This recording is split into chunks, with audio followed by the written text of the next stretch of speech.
Aging is not for the faint of heart. I'm Kim, a proud Generation Xer, and I'm here with my baby boomer mom, Karen. Together, we'll tackle the tough but necessary conversations, share the hilarious and sometimes embarrassing moments, and open up about the stories that truly touch the heart. Come with us as we explore what it means to navigate these years with our aging loved ones. So grab a cup of coffee or maybe a glass of wine, invite your friends and family, and join us for Walks with Mom. Let's start this. Welcome back. Welcome back to Walks with Mom. I am Kim, a Generation Xer, and I'm here with my mom, Karen. And I am a baby boomer. Yes. And the whole premise of our podcast is so the two generations can start having these conversations if they haven't already, right? As we walk through the rest of my life. We're going to be doing this podcast for the next 15 years. You mean because my mom lived to be 93? Don't remind me. I'm just like looking at my life ahead. What I'm in for the next 10 to 15 years. I'll try to stay healthy. Oh, that's good. That's good. Well, we're so excited to have everybody back. And Mom, thanks so much for doing this. Today, our topic is about relationships. Dun, dun, dun. Yeah. Everybody has relationships. Yeah. Good or bad. Good or bad. We have relationships. So let's just kind of jump right into relationships. I think the three areas we're going to talk about in perspective to aging is relationships with family, relationship with friends, and then let's talk about romantic relationships. At my age? At your age. Okay. So, Mom, you are a widow. I am a widow. We moved in together, which will be in a whole other great podcast because Dad had cognitive impairment. He had some dementia. So we decided to kind of join families. But let's talk about relationships with family. And I know that we live together, but maybe we can talk about it in scope as you're aging. Well, when we did move in together, it was kind of a godsend for me because I was a caregiver for my husband that had dementia. And, with dementia, you just lose your memory, who you are, you just lose touch with reality. You lost your husband. Yeah. Even though he was still there, you lost who he was. Yes. And so living with family, I got to have great relationships with my grandkids. And there were two living at home at that time. And when we first started. Yeah, when we first started. But anyway, I had relationships with people on a daily basis. And that was really healthy for me. Ken was there, but he wasn't there at the same time. Yeah. So it was just so wonderful to feel important, to have constant communication with people, and to feel loved. Aww. Yeah. I love that. Well, I do work in the senior space.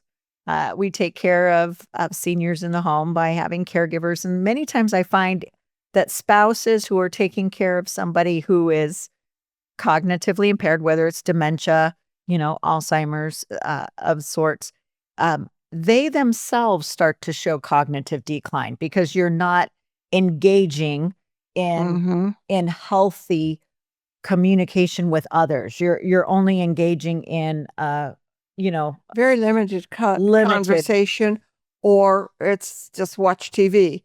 And if I see another Western, I can probably quote it to you. Yeah, we always had to make sure that we had the Western channel on, didn't we? Yeah. Good old times. Good old times. Yeah. Yeah. So, living with us or having family around that's close is important. Yeah. But then I noticed Dad passed away. Right. And then from my perspective, which is a normal part, but then it became too much. You became very dependent on us for your socialization. And I think that's very true because while he was still alive, I didn't get really involved in anything else to speak of. Although at one point we did have a caregiver come in 2 days a week, so I was able to go to Bible study and that kind of thing. But I wasn't really involved with anybody else, So I guess it was kind of a natural thing, My family is my social life. Yeah. Well, yeah. Well, that didn't work out too well, did it? And we started having a lot of friction because, again, now we're talking, we're fast forwarding years later, and now, I'm starting to become an empty nester, right? Let's talk before that, though. The kids were really involved in school and either sports or band or something. They were very, very involved. And I could be part of that, but on the fringe, go to performances. Just the involvement of the kids kind of left me alone a lot. Because they started becoming a little bit more independent themselves. So you started feeling, not as needed. Not as needed. Am I putting words in your mouth or? No. Because when we first started living together, they were in elementary school. I was really, really needed, Yeah, you were. And I did transportation. I worked in their schools. So that gave me a good purpose. Well, now these kids are growing up like they should have been growing up and getting their own lives. And of course, you had your work and your husband had his work, and we had our own things going on. Yeah. And so it sounds like you were starting to feel left out. I definitely felt left out. I felt, yeah, I can truly say I was jealous. Huh. I felt not very important or loved. Huh. Yeah, you know what? I appreciate you being vulnerable about that, because I'm sure there's we can go back to the friction part now. Because there was a lot of friction. Lots of friction. Lots of friction. Yeah. Like when I'd start, I wanted to start developing some friendships now that my kids were, a little bit more independent. And well, you were involved in the band, the football boosters and different things. So that wasn't part of my life. Yeah. So you were still somewhat involved with them, but here again, they're developing more independence. Yeah. I remember a couple of times we had some, pretty heated arguments because you were upset that I was going out again or doing something or going out with a friend, or, I had just gotten home from work and changing and leaving. And yeah, you were. Yeah. So that was where the jealousy. Deserted. I felt definitely deserted. Yeah. So tell me, though, now that we've kind of worked through that, and we'll give some examples of what you did to kind of work through that. How's your relationship with grandkids? You mean now? Yeah. I think I'm really close to my grandkids, but here again, they're in college now, and they really are developing adulthood like they should. But, they still keep in contact with me. And they still make me feel important, even though I'm a very teeny tiny part of their lives. Yeah, I'm sure that's hard to, I'm obviously a mom and I'm going through that. You're going through that too. And I can see from your perspective on even a greater sense. Yeah. Yeah. Of that. Yeah. Just a little while ago, while we were doing another podcast, my grandson called, and boy, did I want to answer that phone right then and there. Although I'm pretty sure it was a non-emergency. He will just call to talk with me. Yeah. And that's wonderful. Yeah, that is. Yeah. Yeah, if he kept calling back or started calling my phone, we would have known it was Right. emergency. He would call you for a real emergency. I'm just for a social talk. Just checking in on me, Ma. Yeah. Okay, so let's transition. So, kind of, we had to work through some friction. A lot. It was, It took a long time, too. it was a couple of years because, you were, okay, from my perspective, you were like wallowing. And I felt like I couldn't do anything. I felt that you were so dependent on me that I needed to rush home after work, that if I had anything else, a commitment that I wanted to do, then I was feeling guilty. And, so I had a lot of internal conflict as well, Yeah. Um, so we worked through that. It took some time. And so what did you start doing? Well, for several things I think happened while we were having the conflict, you kept trying to suggest things that I should do. And while they were valid, it was really hard for me to step out of my shell, step out of my comfort zone, step out and try to do something new, different. right? Yeah. Yeah. In fact, just kind of a little story. You had urged me to get exercise. And the only thing, I didn't disagree with you, but let's face it, I never grew up wanting to exercise. So exercise was not something in my normal routine, your normal nature. And I knew you were right, but it just wasn't something I was doing. And your sister was visiting, and of course she was on the Mom, You Need Exercise kick.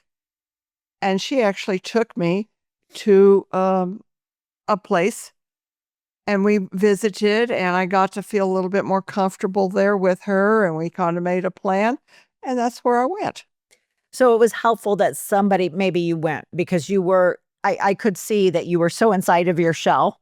Yeah. And it was hard to get out. Right. And so it was easy to make maybe that first step, somebody went with you. Yeah. And I think it was easier that my sister went because it was the friction you and I were having. Right. Right. So even though she agreed with me, she was a little bit outside. Well, she doesn't live here. Right. It was outside of that friction. Yeah. So I think maybe you were more receptive. And to that. I got a little bit more active at church. Yeah. And developed some friendships with other widows. We actually called ourselves the Flamingos. That got a little ridiculous, but it was just a real close, rewarding friendship because we had that in common. We were all lonesome. They all have family here. So they don't live with them, but they all had family here. And for us to be able to get together, and we didn't really share, but we had a lot of fun together. Yeah. We had matching T-shirts. Oh, it was like, you guys went crazy. You would have cups of flamingos. You would have, somebody got you guys those purses. You had fanny packs with sequined flamingos on them. So I can say I only wore that when I was in Mexico. I'm sorry, whatever flamingo got them that was the god awful. It got a little ridiculous. It really, really got ridiculous. Yeah, and even one in the group got remarried. Yep. And she's still kind of part of the flamingos and everything, whatever, she's part your of the group. Yeah. Yeah. But that's because she's got a really neat husband. She's got a neat husband. But, that leads us into when your husband, I call him dad, he's my stepdad, but when he passed away, I was pretty clear with you. I said, you are not getting married again. You are not doing this. And then when your friend, I was about to say her name, when your friend got married, I was like, oh no, this is, might be contagious. It might be contagious, or I don't want this to happen. Well, and you have to say that I have been married 3 times, and I've buried 2 husbands. Buried 2 husbands. So you've been a caregiver twice. A lot. Yeah. Yeah. And so I was pretty adamant about that. What did So you was your husband. I think we just didn't want anybody else in our sphere of our family. We were tired. We were tired. Yeah. Yeah. What did you think about that at the time? Did that hurt your feelings at the time? No, I totally agreed with it. I couldn't see myself at all getting involved with another man. Yeah. Hirki and I didn't want to be another caregiver. But it's so funny. Again, I was talking to another couple in their 90s, and they've only been married for 12 years. That meant they got married 78, 79. Yeah. And I started asking them questions because I started thinking, did I impede your ability to have happiness? Because this couple was sharing that their kids were happy that they found each other. Yeah. That they weren't going through life lonely. Right. That they had a Right. companion with them. Right. And honestly, I started, feeling like I maybe caused you to miss out. Well, and it is hard when you are single, because Aging single. an aging single, because you're not going to go to the club scene. That's just not going to be your thing. And churches, if they have a singles group, usually are younger singles, not the aging singles. And so you can be very, very lonely. Yeah. Very, just turning and telling someone a little story about your day. Not important conversation, just little tiny conversation. So, it's hard. It's hard. Even though you have good friendships, Yes. there's still that aspect of loneliness. Right. Definitely. And I understand that, but I don't think I fully understand it. I'm Yeah. trying to see Well, it from and your then perspective. The other thing is your body doesn't always allow you to do what you would like to do, like get out and do things and go places at night or that kind of thing. Because of driving at night or it's hard, or going and just, well, you're just not going to go out by yourself either. So, yeah. So, without crossing any lines, we've started, you do have a friend, a male friend, and I'm getting used to that. Not beyond used. You keep saying, have him over, invite him over. Well, because now I felt guilty that I had not allowed you to do that. And then I turned around and, well, it's really nice to have a male friend that you feel like you could go someplace with without having to date. Okay. And did you guys have a conversation about what this looks like? We did. Okay, really? I initiated it. And tell me, I don't think I know this. So no, you don't. This is on the fly. So at one time I just said, could we have lunch together? This was after church. And so we went out to lunch, and I just basically said, I'm just, most of my girl type friends don't drive at night. They're not into going to some things like the theater or things at the Chandler Arts Center. Yeah. And I would like to go to some of those, and I don't have anybody that I could go with. Mm-hmm. And I just wondered if you'd be interested in being a friend. I made it really carefully clear it was a friend, and doing things together like that. I think he was really taken back. Why? Well, he didn't say much at that lunch about it. Okay. But he got back to me later and asked me, would you be interested in doing this? Huh. Okay. So maybe he just needed to take some time to process. I think so. You know, I don't think he wants a relationship, a romantic type of relationship either. Okay. And I just don't want to have to put up with it. You know, you get stuck in your ways and your habits, and I don't think I want to conform to somebody else's habits now. But it's kind of neat that he is welcomed at our home. So you've enjoyed that. Yeah. You're okay. Yeah. Yeah. I think I'll just say it. I'm sorry it took me some time to embrace that. You wouldn't like it if I said we were getting married. I know. No. That just won't happen. Who knows? I mean, who knows? I mean, I evolved to this. But I just can't see it happening. Okay. You know, and I've looked around at our church community, and it's not a real large church community. And there are a lot of widowers, but most of them are just stuck at home. They're not interested in doing a lot of stuff either. Well, I'm glad that you went outside of your comfort zone.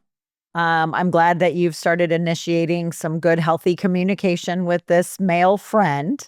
And you are using some strategies to, overcome some of this loneliness. Yeah. And you don't find me as resentful anymore, do you? No, I don't.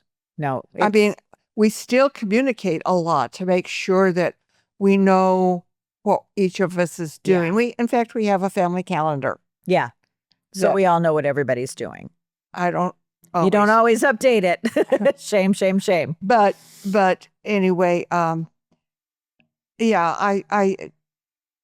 I don't feel resentful. Good. Yeah. That's nice.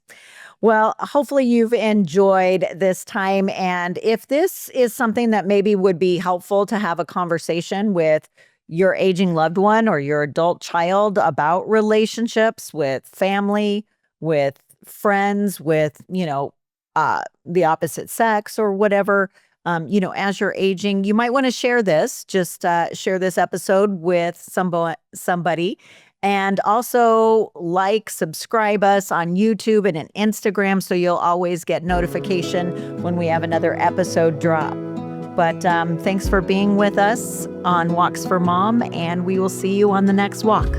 This is Karen, and I just wanted to say thank you for spending some time with us today.